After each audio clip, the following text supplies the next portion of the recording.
Welcome back, St. Lucian. Thank you for staying tuned to NewsMaker Live with Laura. If it's Wednesday, it's NewsMaker Live, where we make your stories our stories. Tonight, my guest is one Mr. Norbert Williams, and he is the communication director of Zandoli International Foundation. Now, St. Lucia, do you know who your neighbors are, really? I mean, I lived in the city for a while, and it's a running joke among my circle of friends. I lived in the city for a number of years, and while I knew every single neighbor that I've ever had growing up in Labrie, the more urban I got, every time I moved to a city or, whether it's in St. Lucia or outside of St. Lucia, I hardly knew my neighbors. Do you know who your neighbors are? Do you really know who your neighbors are? Wouldn't you want to know if your neighbor, the person that you leave your children with when you go out, wouldn't you want to know whether he has been or she has been charged with incest? And wouldn't you want to know whether your spiritual director has had a case of pedophilia?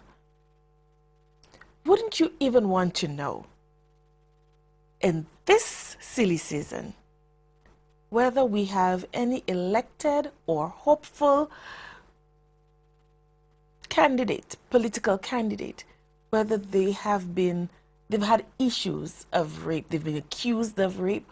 Wouldn't you want to know? Wouldn't you want to know if your government officials, had this stigma or this unsavory title, rapist, attached to their name? Wouldn't you want to know? Well, I certainly would want to know. And my guest this evening is going to tell us a little bit more about his organization and how it's possible for us to know. Welcome, Mr. Williams. Thank you very much. What exactly is your organization all about? Well, Zandoli International Foundation was formed and registered in the United States in July 2014. And the founder of Zandoli, Camille Sentoma, was concerned about the youth of St. Lucia, the underprivileged. So she got a group of us together, and we decided to come together as conscientious and concerned St. Lucians to do something. Particularly, we know that the youth are the future, and the main objective at that time was to assist underprivileged students with school supplies, backpacks, laptop here, a tablet there, and that has been going fine. But the highlight of what we're doing now stem from a number of cases involving incest, involving child molestation. And we thought that even though we were concerned about the welfare of the students, that the mental well-being and the welfare of the viability of these students, even if they had an education, that unfortunate events such as child molestation would take a serious toll. And as a result of that, we started a campaign which we called then, and we continue to call, the We Want to Know campaign. Along with that, we decided to start up a petition for signatures, which would be handed over to the government of St. Lucia after 1 year. And this petition was for, or is for, a sex offender registry. Now, I'm going to stop you here. In my preamble, I talked about March being the month where we observe International Women's Day. And I also made mention of dedicating the month of March to women and our successes. So it's very ironic that my first guest for the month of March is actually a man. And a lot of the times you find men they shy away from those issues because, when you think of rape and you think of sex offenses, you mainly think about men perpetrating those acts against women or children. What moved you in particular to do this kind of advocacy with Zanduli? Well, I have a daughter, and when you have your own child, you begin to think about life. You begin to think about everything differently. And it's something that you don't realize until you have a child. And you said something a moment ago about men being usually the perpetrators of those crimes, and men, those who want to do something, don't usually come forward. And it's rather ironic because earlier today I was having this very same discussion, and although we find that women, by and large, as far as the reports go, are the main victims in this sort of crime, we find that too often the enablers, or the sutiwes, as we say in St. Lucia, in these sorts of crimes are women. Unfortunately, we find mothers, girlfriends, sisters, friends as being the ones who would try to influence the victim of rape or of incest or of child molestation not to come forward with the story, because the perpetrator of that crime is a popular businessman or a sportsman or a public figure, that he has a wife and children, and if you come forward with that, it will affect his job and his wife will leave him and the children will be embarrassed. And all of this time, nothing is said about the welfare and what will happen with the victim of this crime.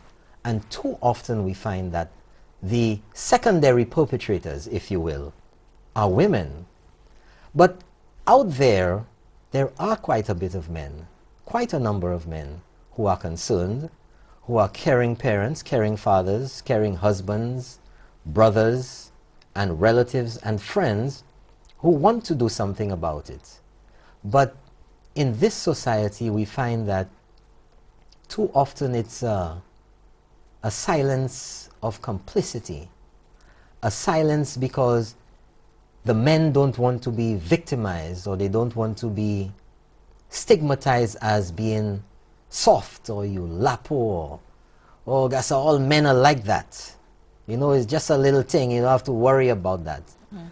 And what we feel at Zanduli needs to happen is that the conversation needs to be had to cause the people of St. Lucia, to cause the men who don't speak out, to cause the women who shield the perpetrators, to discuss it and look at these incidents or these crimes from a different perspective and realize that whatever the behavior is not productive to our society in St. Lucia, and ultimately will result in the demise or the further demise of our community.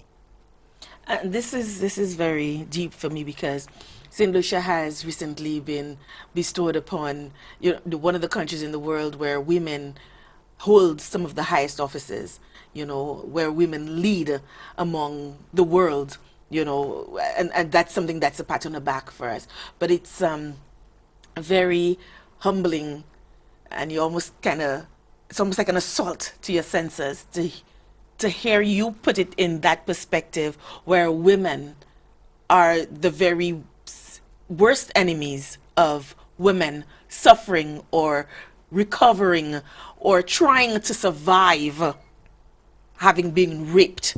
And what you say is so true, and I think it's a cultural thing. We revere our men, and we always have been relegated to be the support for our men. And even in 2016, where we've come a long way, it's very hard for us still, generally speaking, as women, to take that bold step and say no. We don't condone that. And it even manifests itself where you find even women who have been greatly educated, who hold high offices, who have immense power economically, as well as, just in the workplace who have been victims themselves and are afraid to lend their voice to this. So this is something that I really I applaud Zandoli and I applaud you for coming out as a man and saying, no, it could never be right for our men folk to treat women this way. And it could never be right for our women folk to hide and to shield our men folk. You spoke about an online petition. Tell us a little bit about that. Well, we've come to the 1-year anniversary of that request for signatures so that we could present it to the government. Was there a set number of signatures that you were looking to achieve? Our goal was 1,000. We've gone beyond 1,000. In St. Lucia environment, we think that that is reasonable to express the feelings of the people. And one of the things we want to state is that a lot of support for what we are doing comes from St. Lucia, yet a lot of support, and many people don't realize that, comes from the diaspora. We have quite a presence of St. Lucians in the US, in Canada, in the UK, and in this age of social media, of Facebook, of instant messaging, we have gotten messages from around the world supporting what we do. And this has been very important for the cause that we're on right now, because at times it seems like you're going nowhere. But above all, the real driving force for all of us has been the stories we've received from victims. And as I was saying earlier today again, many of those victims contacted us from outside of St. Lucia. They had to run away because of the environment within which we live in St. Lucia. The shame, the name calling, and very often the failed judicial system in being able to deal with the perpetrators when reports are made, being able to define successful cases, and taking the necessary action of having a sentence, appropriate sentence, passed on those who are found guilty. And I brought with me this evening a number of stories which you were having a look at earlier. And one of the victims said that nothing happened with her case, and she sees every day the perpetrators of the rape upon her from the time she was a young girl of 8 or 9 years old until she was 15. Her stepfather, her cousin, they see her in town every day, and nothing at all. And we have to realize that too many of these victims live a tormented life in St. Lucia because they're still within the grasp of these perpetrators. And even those who have been able to, by whatever means necessary, escape St. Lucia, they live in a mental, tormented state. Many of them talk about sleepless nights, of nightmares, of reliving the incidents, whatever triggers it for them, of being unable to have meaningful or long-term relationships, of very often having to care for a child which was born out of the most violent act that can be perpetrated on someone. And what we need to realize as St. Lucians is, although this is not unique to St. Lucia, a number of countries are trying to do something about it. And it is no secret that we have been backward in doing anything about it. We have had a lot of lip service by politicians, by persons who have been charged with the responsibility of safeguarding the country. And this has been through the years. It is not isolated to the past 4 years or 5 years or 10 years. This is a problem that we've been faced with for decades in St. Lucia. And sometimes I tend to say for centuries in St. Lucia. Now, you spoke earlier of a broken judicial system, and it is something that we've lamented time and time again in St. Lucia. We have a broken judicial system. You're lucky if your case is detected. You're lucky if after it has been detected and a perpetrator has been found and charged, that you see your day in court. Sometimes even further atrocities are inflicted because you send these people, they've been charged, but they have not been found guilty. They have not had the day in court, and you send them on remand, and 15 years later they're still sitting there. They haven't had their day in court. They hadn't had a chance to plead their case. You're in flux because, well, your case isn't heard and you're waiting 15 years. I once had a lady call the show. We did a show last year, I think one of my earlier shows, on this very same topic. And she said that her incident happened decades ago. And she fled St. Lucia, as you alluded, and she went to the UK. And while there, decades later, she heard of this man still up to his dirty tricks and still doing 2 other young girls what he once did to her. And she was in middle age by that point. And this man is still doing this to young girls, 12 at the time. And she finally found the courage to come and to do something. They caught him and whatever, and she came to testify against him, and he had to die. He died before she got here. She got no closure after decades of suffering with this. The young girls who his latest victims were obviously never got closure. They may just be still grappling with whatever happened to them. Knowing all of this and the horrific stories that have been related to you over the year, what do you think that this sex offenders registry will accomplish? Well, just like everything else, knowledge is power. And last year we had a statement from our Minister of National Defense, and he made a statement that the authorities already know who the offenders are. While that may be the case, the public does not know. And a big push, again, by our authorities, the police and others who are concerned and have the charge of the security of the country, is for community policing.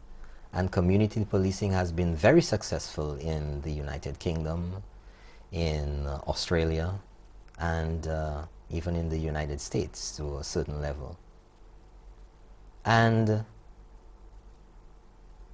for community policing to work, the community must be a part of that. And the part of the community which is going to be that valuable assistance to the police is for the residents to be the eyes and ears of the police, because the police can be everywhere. So in the community policing idea, the police would have a relationship, a closer relationship, a more, if you want to say, familial relationship with people in the community, instead of just coming in only when you have a crime being reported. The police would be very likely on bicycles or on foot. They'd play a more intimate role in the community, maybe live in the community themselves. But if you have a child molester who has been convicted and is in a new neighborhood or wants to offer his assistance to your children after school, they could stay by him or whatever, because nowadays it's not like before where grandmother was there and grandfather was there and your kids come from school and they can stay over. Now people work shifts, they move out from the traditional family type environment, and somebody may live in Castries and another one lives in Vieux-Fort, and that way. So we have to rely on acquaintances, friends we develop over time, to safeguard our children when we're unavailable. If you're working late at night, or you have to go do your hair, or go to the market. And it's almost heartbreaking to find out that the person you trusted or you entrusted to the care of your child is the one who has perpetrated this heinous crime on them. And very often this is found out years later when that child has been almost irreparably damaged. So when so many people make the argument that the perpetrators will be hunted down and they will be at the receiving end of all types of imaginary bad things, we have to wonder who we really want to protect. But it's the same thing that we spoke about earlier, where we're situating the perpetrator. Oh, no, no, no. We can't say because it's Mr. So-and-so, he's a government official. Oh, no, no, no, no, no. If you talk about that, this person, you will destroy his family. He's a married man. It's sort of the same thing when you think about it.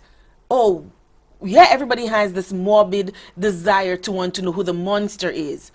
But not because we want to do anything about it, not because we want the information to be able to effect a certain change, but just to satisfy our own morbid curiosity.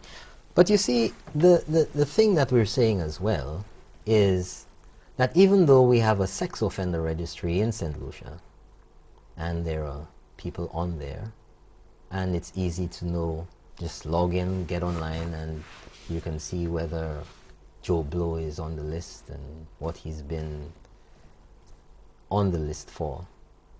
We have to look at things in a much broader context now, because St. Lucia is currently a member of CSME. Mm-hmm.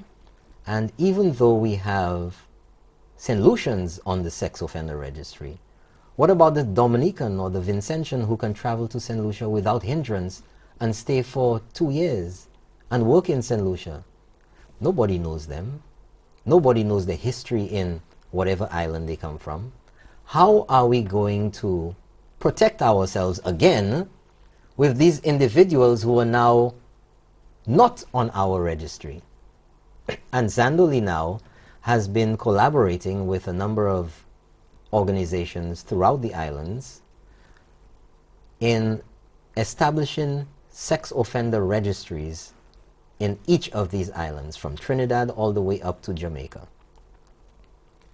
And notwithstanding that, we've also realized that in this age of travel, of ease of travel to the US, to the UK, that St. Lucians who have been on sex offender registries or who have been found guilty of sex crimes are easy to travel to St. Lucia. What happens there? And one of the suggestions that we're making with this sex offender registry is that any St. Lucian, male or female, who has been convicted of a sex crime in any country in the world must be put on the St. Lucia sex offender registry. Now, we hear all types of excuses, but it was tabled in the House in the US last year, House Resolution 515, I believe, and it has now become a law, signed into law on the 8th of February this year, just a few days ago, 1 month ago, by President Obama, and it's called the International Megan's Law. And what this law dictates is that any sex offender in the US who is on the sex offender registry, anytime they get to the airport or the seaport or traveling out of the US, their passports have an identifier that once it's swiped will come up on the screen of the agent, and the country to which they are traveling will be informed that a sex offender is traveling there. As we had said last year when this was going through its motions, that we should expect the US, and it starts there, it's going to become worldwide eventually, would expect a reciprocal arrangement. And lo and behold, this law was passed a few weeks ago, and now the requirement is that it also seeks to have the US informed when convicted sex offenders from overseas travel to the US. So it's only a matter of time before it's only a matter of time. The tentacles get to us. That is right. Now, when we look at this here now, we have to analyze this properly. If the US now is expecting a reciprocal arrangement, sex offenders are public information. Sex offenders who make it to the sex offender registry. Once you're there, you're public. You don't believe that for some mysterious reason that a sex offender from St. Lucia who is now been notified to the US is not going to be on there. So how can we expect that Americans will be protected from our own sex offenders when an American citizen can go online and find out whether Peter Paul Jones Mary is an offender, but yet still the country from which those offenders come, the citizens there are at their whims and fancies because they don't know and they have no facility to find out whether these people are at risk of, whether their children are at risk from those same people. But the Americans can find out. So we have to look at it, we have to look at the sensibility in all of this, and the arguments that are being made are they're just on the surface and they have no weight, and it's only a matter of time before this happens. Let us take the ball and run with it and be proactive, because what's going to happen is that as the laws and the reporting is clamping down around the world, because there are regions in the world where the sex trade or child sex is a big business. Mm-hmm. Southeast Asia, even the Dominican Republic, we all know it, the Philippines, and many other places. As those laws tighten over there, those who have a penchant for that sort of thing, sex tourism, they will move to the areas where the laws are weaker. Now, you made mention of those countries, Asia and the Dominican Republic, but right here in St. Lucia, in our own little way, and I say little way and I use the term very loosely, we already have that trade going on. I mean, it's no big secret that there are mothers who will give their children away to their latest boyfriend or to some big man in society to be able to make ends meet. They will sacrifice their girl children, and in some instances their boy children as well, to be able to get the whatever monies that are coming in from that. So we already have the trading of children for sexual pleasures in our country, and I think this is one of the reasons that this is even more prevalent, because if I know that I am associating with a known sex offender and my child is always left there unattended, that will send off alarms, to sound off the alarms. But I still wonder, knowing St. Lucia and how we have a tendency for dragging our feet on everything, and it's unless we have the almighty bully, the United States, cracking its whip on. It's like we have this slavery mentality. Unless a major superpower is cracking a whip on our backs, we don't get to do anything. We don't get to say anything. And even then we pay lip service to it when we drag our feet. How do we get to that point when we have government officials, accused of those very same things? These are supposed to be the law makers, being the law breakers themselves. How do you think that your petition for this sex offenders registry will be successful? Well, we hold that answer. We're due for a break. When we come back, more with Mr. Norbert Williams and the Zandoli Organization and the Sex Offenders Registry. Stay tuned.